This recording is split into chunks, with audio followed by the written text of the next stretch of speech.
As many developing countries, Kenya is a youthful country with 60% of the population currently between 18 and 34 years. This can potentially provide the country with a huge economic workforce which can be exploited for the growth of the economy. But, despite the sustained economic growth realized in the recent years, Kenya is still faced with acute socio-economic challenges, including unemployment. The youth are among the highly affected by the current socio-economic situation in the country. It is estimated that about 38% of the youth are neither in school nor working, a time bomb waiting to explode if not addressed properly.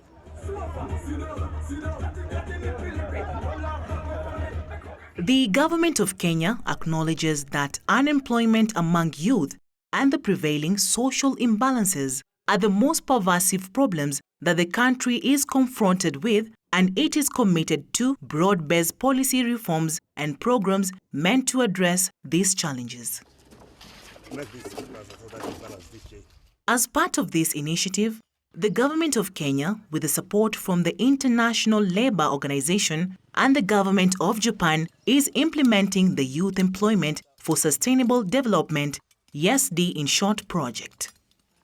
The project is providing the youth with marketable skills, decent jobs, and business opportunities in the infrastructure sector, thereby empowering them to contribute towards socio-economic growth of the country. We have demonstrated that we have a capacity, very huge capacity for employment creation. Especially when you create employment, you leave the money with the people. And through our studies, we have seen how significantly employment creation, especially through roads, how it empowers the people where the roads pass through.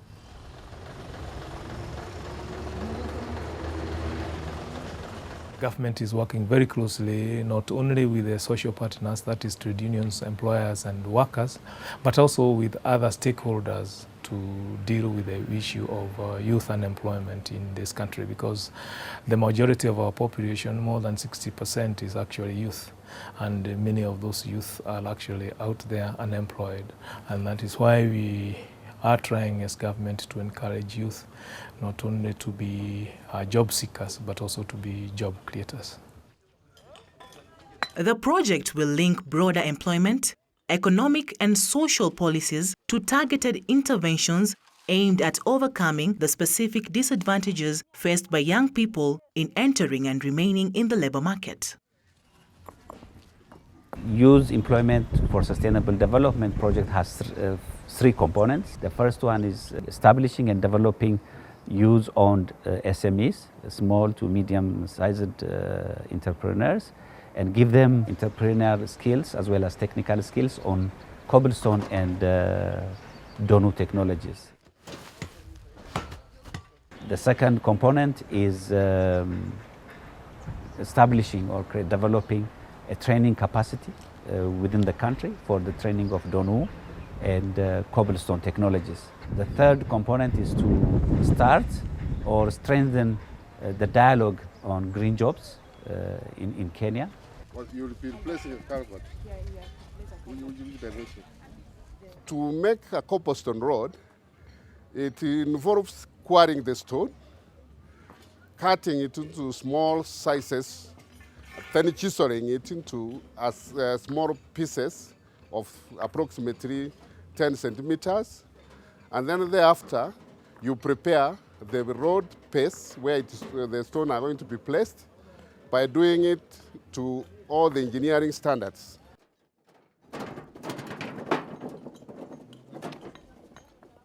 Since the start of the pilot part of the YESD project in April 2012, a total of 750 youth in the age between 18 and 34 years have been trained in the use of cobblestone and Donu technology.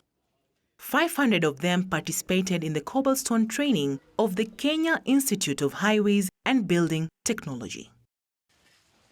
Hii kosi inatusaidia kwa skills zenye tumepata, itatusaidia kufungua kampuni zetu. Niko na plans tuungane pamoja, si kama mayouth, tufugue kampuni moja, tuanzishe kazi, alafu tutafute wenzetu wenye wako nje wenye hawana kazi, tuajidi kwa hizo kampuni zenye tutafungua.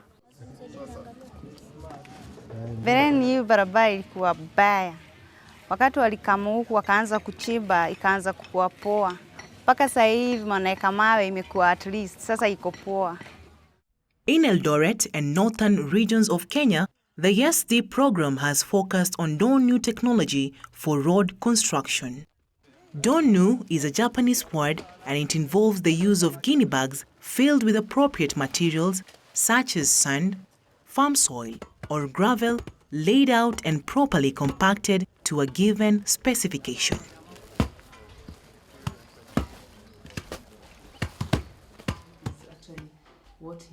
People say the road is the life.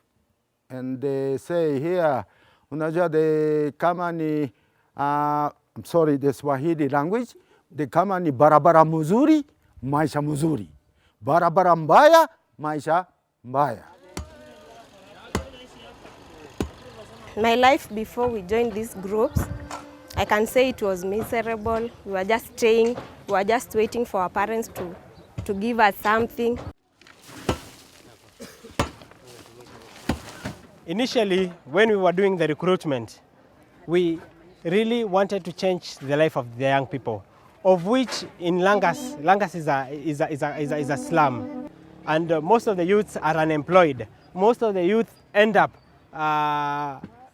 going to the liquor dens, and most of them are dying because of alcohol.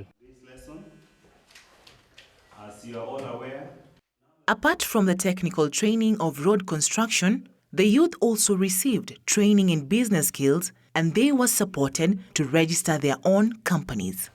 water that is flowing from the carriageway. The YesD project was also supporting the national dialogue on the appropriate response to climate change in Kenya through raising awareness and strengthening the ability of key national institutions to design strategies for green jobs in different sectors of the economy.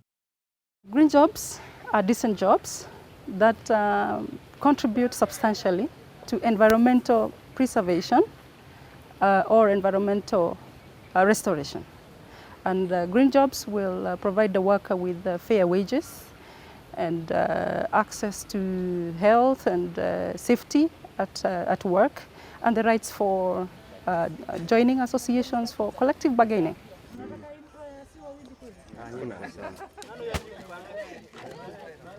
Through this Roads 2000 strategy, we have intentionally trained small-scale contractors, mainly of this nature, through contracts management, tendering process, and so on, to the extent that now we have about 8,000 contractors working countrywide.